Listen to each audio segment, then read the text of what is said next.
เลี้ยวขวาไปโพนโฮงเลี้ยวซ้ายกะนครหลวง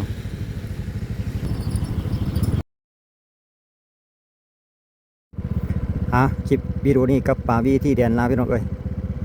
เป็นอีกเส้นทางหนึ่งเพิ่นกำลังเตรียมที่สิลาดยางเนาะสำหรับเส้นทางอยู่ขอบเขตเมืองนาทรายทองสำหรับจุดนี้เอาหินมากองเรียงรายเต็มเดี๋ยวเราไปเบิ่งน้ำกันเลยพี่น้องเอ้ยจุดนี้โอ้พนิดมีนาแซงนี่พี่น้องเอ้ยจุดนี้ติดตามและอัปเดตอีกเช่นหนึ่งสำหรับเส้นทางอีกเส้นทางหนึ่งที่ว่าเพิ่นเตรียมที่จะปลูกยางทางราดยางรู้สึกว่าจะอยู่ในช่วงระหว่างแบบโรยหินคุกนะพี่น้องเอาเตรียมหินคุกลงอัดอยู่ในช่วงระหว่างการอัดเอาหินอัดทางอัดหน้าทางนะเดี๋ยวเขาจะแล่นพาทุกคนไปเบิ่งจุดนี้ก็เขตบ้านพ้นม่วงจากบ้านพ้นม่วงไปบ้านแสนดินเส้นเก่าเส้นเดิมที่ว่าเคยช่วงทำพิธีคนกำลังอัดเอาดินลงอัดนั่นนะแต่ว่าน้ำมาในปัจจุบันนี้ข้าพเจ้ามาติดตามอีกเพิ่นเฮ็ดไปฮอดคันใดแล้วเนาะก็ปรากฏว่าเพิ่นเตรียมอยู่ในช่วงระหว่างการเอาหินคุกโรยหินคุกแล้วก็อัดยังบ่ทันได้มีการลาดยางแต่จังใดอยู่ในช่วงระหว่างอัดหินอยู่ในช่วงอัดใส่หน้าทางเนาะเดี๋ยวเราจะพาทุกท่านไปเบิ่งสลับเส้นทางนี่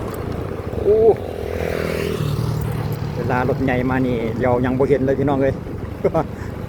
ปั่นจรวดว่ะจวดไปชีดินไงกุ๊บเลย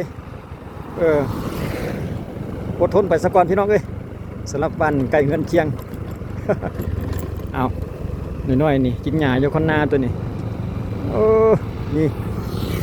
รถใหญ่แลนมาแบบนี้ก็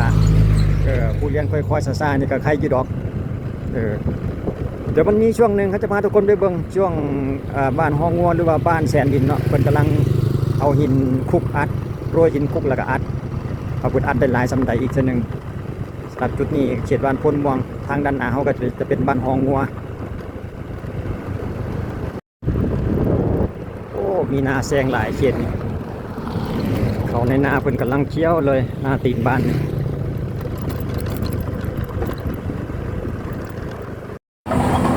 เขตบ้านห้องงัวพี่น้องไปใส่คนนี้เนาะ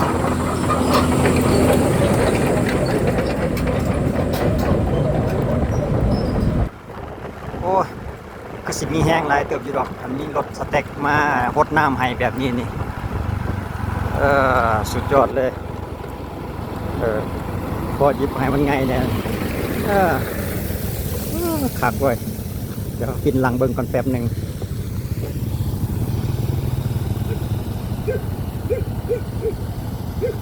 สร้างควา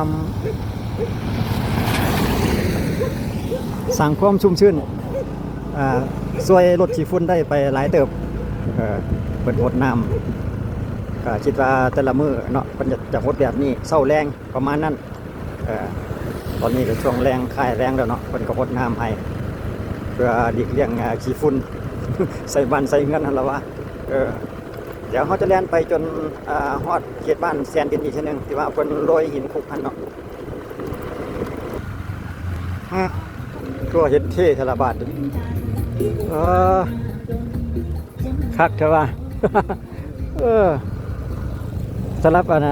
บนทางเขาเตาดินเพิ่นพี่น้องจุดนี้นะ บนเอารถไฟฟ้าแล้วก็ดัดแปลงเป็นเครื่องฉีดน้ำนะใส่ทาง สร้างดัดแปลงไปป่านจรวดเลยว่ะจวด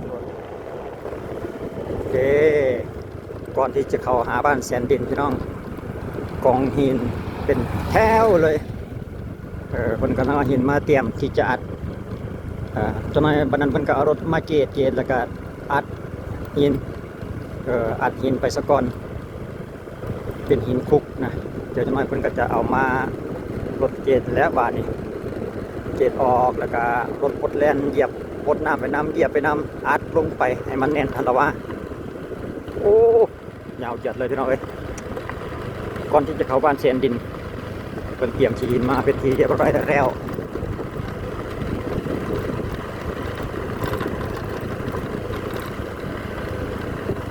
เดี๋ยวไป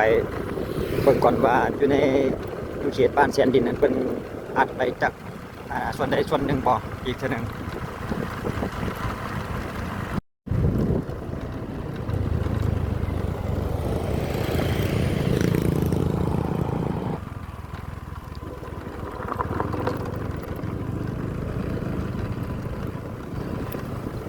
อ่าภูเก็ตเอเดระบาดไอ้จ้าปรากฏว่าเพิ่นสีดน้ำไปน้ำมาถึงจุดนี้แล้วเพิ่นเก็บแล้วเพิ่นอัดไปแดดแล้วได้นี่เนาะโอ้สุดยอดพี่น้องเลยขอหาบ้านแซนดินบางจุดเพิ่นอัดไปแดดแล้วเอาหินขุดโรยแล้วก็รถบดอัดใส่ฉีดน้ำใส่อัดไปน้ำคันอัดฉีหินบงได้แบบนี้เนี่ยก็ลดปัญหาเรื่องขี้ฝุ่นก็ยังใครได้น้อยหนึงเนาะใครกลัวบ่ได้ลงหินถึงจะบ่ได้ปูยางแต่ว่าได้ลงหินแบบนี้ก้อนนี้ก็ถือว่าสะดวกสบายไปอีกระดับหนึ่งสำหรับเส้นทางเตรียมที่จะราดยางนี่เนาะในเขตบ้านแซนดินนะพี่น้องเอ้ยเมืองนาทรายทองเฮานี่เองเนาะนิ่มเลยรถแลนนี่โอ้แลนนิ่มปันทางราดยางวะ แต่ว่าหากว่าท่านได้ลาดยางเนี่ยเราพี่น้องเพียงแค่โรยหินคุกใส่แล้วก็อัดหินคุกลงทางด้านหน้าทางด้านหน้ายังมีอีกแต่ว่าหากว่าท่านได้เกตว่าท่านได้อัดยังเป็นกองอยู่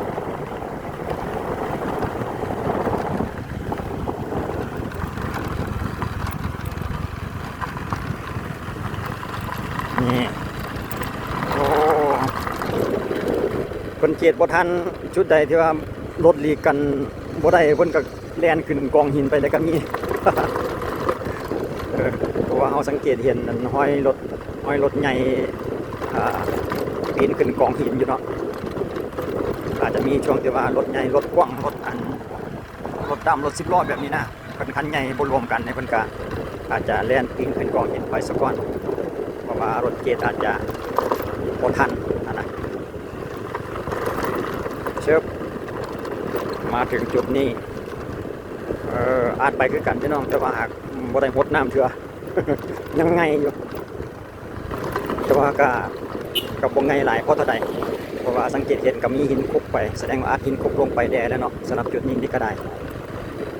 โอ้สนามโรงเรียนนั่นเองเนาะเด็กน้อยกำลังเล่นกีฬาสำหรับเขตบ้านแสนดิน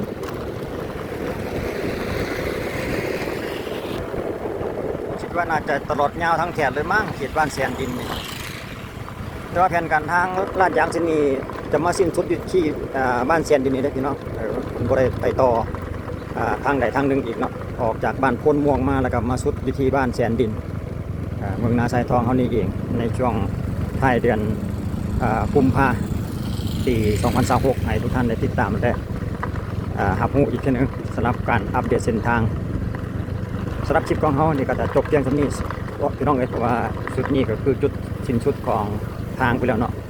ต่อไปก็จะเป็นทางแดงหรือว่าทางลูกลังธรรมดาเดิมๆเอาเป็นว่าเดี๋ยวมื้อใดเดือนใดที่ว่าเพิ่นเทยางหรือว่าเพิ่นราดยางข้าพเจ้าจะติดตามและอัปเดตให้ทุกท่านได้ฮู้อีกทีนึงสำหรับเส้นทางเส้นนี้นี่เนาะในรอจังหวะเพิ่นเทอีกทีนึงก่อนสำหรับคลิปนี้ก็ผมขอบใจอีกทีนึงสำหรับการติดตามและรับชมด้วยดีไว้เจอกันในคลิปต่อไปพี่น้องจะเป็นเส้นทางในนั้นอีกทีนึงสำหรับคลิปนี้ขอบใจสบายดี